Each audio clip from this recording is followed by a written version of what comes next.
एक मिनिट तू छोड़ ना बघ एक कोणाची क्लिप वगैरे बाकी सवाल मागे चल होणार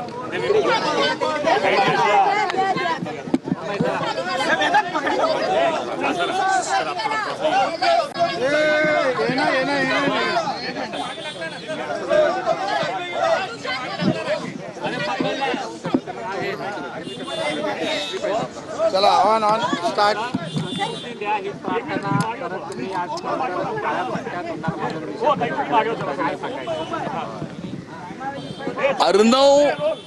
अर्णव खैरे नावाचा 19 वर्षाचा मराठी युवक याला रेल्वेमध्ये मारहाण झाली आणि त्या मारहाणीमुळे त्याची मनस्थिती खच्ची झाली आणि त्यामुळे त्याने घरी जाऊन आत्महत्या केली.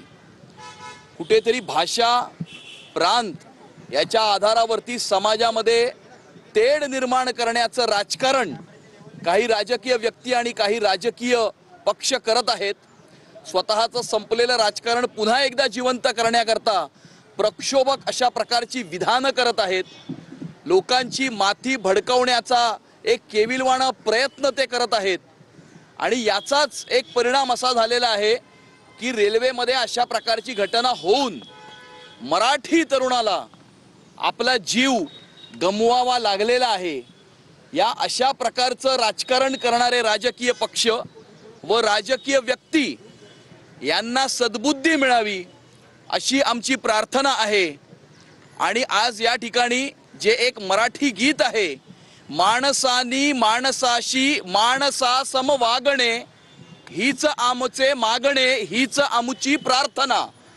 भाषा प्रांत याचा भेद विसरून सर्वांनी एकत्रितपणे राहणे, एकत्रितपणे माणसाने माणसाशी माणसासम वागणे हे मराठीतलं गीत, मराठीचा कैवार घेणारे काही लोक यांनी हे गीत ऐकावं, या गीताचा अभ्यास करावा आणि या गीतापासून काहीतरी शिकावं अशी आमची इच्छा आहे.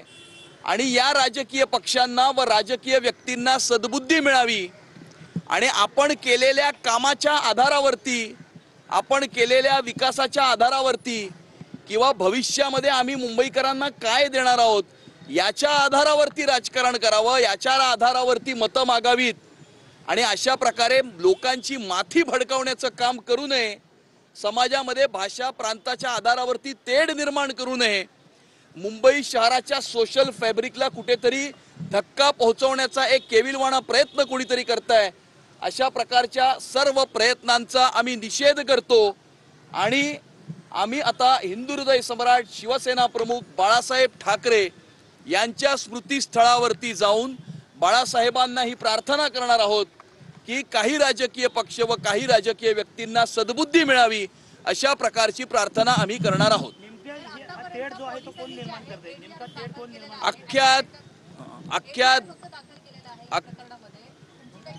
पोलीस यामध्ये इन्व्हेस्टिगेशन करत आहेत, प्रिलिमिनरी इन्व्हेस्टिगेशन करत आहेत. पोलीस आपलं काम करतील. गुन्हा घडून गेल्यानंतर पोलीस आपलं काम नक्कीच करतील. जे दोषी असतील त्यांना शिक्षाही होईल. परंतु त्याने अर्णव खैरे हा मुलगा, हा मराठी तरुण आपल्या आई वडिलांना परत मिळणार नाही आणि त्यामुळे ही अत्यंत वेदनादायी आणि दुःख देणारी अशा प्रकारची घटना आहे आणि अशा प्रकारच्या घटना या भविष्यात घडू नये याकरता आमचा हा एक छोटासा प्रयत्न आहे, प्रार्थनेचा प्रयत्न आहे. मराठीच्या मुद्द्यावर दोन ठाकरे बंधू एकत्र आले, त्यानंतर खऱ्या अर्थाने संपूर्ण वादाला सुरुवात झाली असा तुमचा आरोप आहे.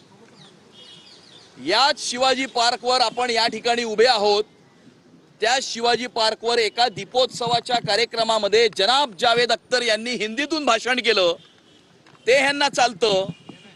यांची मुलं शाळेमध्ये जाऊन जर्मन आणि फ्रेंच शिकतात, हे यांना चालतं, परंतु हिंदीला विरोध करतात. ही दुटप्पीपणाची भूमिका आहे, हा ढोंगीपणा आहे आणि अशा दुटप्पी आणि ढोंगी राजकीय व्यक्ती व राजकीय पक्षांचा आम्ही तीव्र निषेध करतो. उद्धव ठाकरे तुमच्यावरती असा आरोप करतात की मुंबई तुम्ही जी आहे ती तोडताय, ती मी तोडू देणार नाही. अहो, मुंबई तर गेली 25 वर्षे 1997 ते 2022 मध्ये कोणी लुटली, कोणी विकून खाल्ली. मुंबईचा कोपरान कोपरा कोणी विकून खाल्ला. थर्मोमीटर नाही सोडला, ऑक्सिमीटर नाही सोडला, पीपी किट नाही सोडले, बॉडी बॅग सोडल्या नाहीत, रस्ते नाही सोडले, मिठी नदी नाही सोडली, कचरा नाही सोडला, उंदीरही सोडले नाहीत. आणि त्यामुळे संपूर्ण देशाला माहिती आहे की मुंबईच्या महानगरपालिकेमध्ये बसून कोणी भ्रष्टाचार केलेला आहे किंवा दर बुधवारच्या स्टँडिंग कमिटीच्या हिशोबावर कोण जगतंय. महाविकास आघाडी आता पुन्हा एकदा मुंबईमध्ये एकत्र येण्याचा प्रयत्न करते. इकडे शरद पवार म्हणाले की जर तुम्ही सत्याचा मोर्चा काढला तर मग एकत्र का लढत नाही. तर दुसरीकडे आज विजय वडेट्टीवार असे म्हटले की आमचे विचार किंवा आमचे आचार वेगळे जरी असले तरी आम्ही मनसेला सोबत घेण्याचा प्रयत्न करू. त्यामुळे कुठेतरी भाजपच्या विरोधात एक मूड बांधण्याचा प्रयत्न करू. कुणाला एकत्र यायचं आहे किंवा कोणाला एकत्र यायचं नाही हा त्यांचा प्रश्न आहे. परंतु कोण एकत्र येत आहे किंवा कोण एकत्र येत नाहीये हे महत्वाचं नाहीये.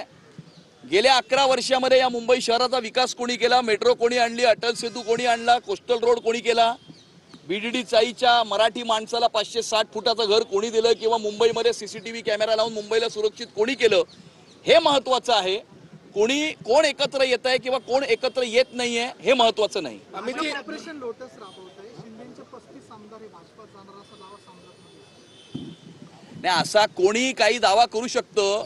तुम्ही ज्या वृत्तपत्राचं नाव घेताय मुळामध्ये त्या वृत्तपत्राचा खप किती आणि त्याचे वाचक किती याच्यावरनं त्या वृत्तपत्राचं काय आहे हे आपण सगळ्यांना माहिती आहे.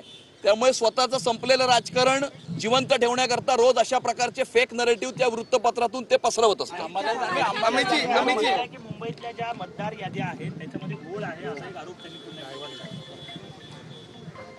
आजचं हे आंदोलन, आजची ही प्रार्थना ही अर्णव खैरे याच्या मृत्यू संदर्भात आहे. आणि यावेळेला आम्ही आता हिंदू हृदय सम्राट शिवसेना प्रमुख बाळासाहेब ठाकरे यांच्या स्मृतीस्थळावरती जाऊन प्रार्थना करणार आहोत. आज आप प्रार्थना कर रहे हैं, हिंदी में बता दीजिए प्रार्थना कर रहे हैं. मराठी युवक ने आत्महत्या की है, भाषा विवाद को अर्णव खैरे नाम के 19 साल के मराठी युवक ने उसको रेलवे में मारपीट उसके साथ की गई. उसकी वजह से घर में आकर उसने आत्महत्या की. कुछ लोग, कुछ राजनैतिक व्यक्ति, कुछ राजनैतिक नेता और कुछ त्याच्या तळाच्या फोडाप्रमाणे त्याला वाढवलं जातं. आज संपला एक मुलगा तुमच्या वादामुळे. त्याच्यामुळे याला या प्रकरणाला दुसऱ्या प्रकरणाशी जोडू नका. एका आईने आपला पोटचा पोरगा घालवला, बापाने आपला पोरगा घालवलाय आणि त्याचा हा प्रक्षोभ आहे.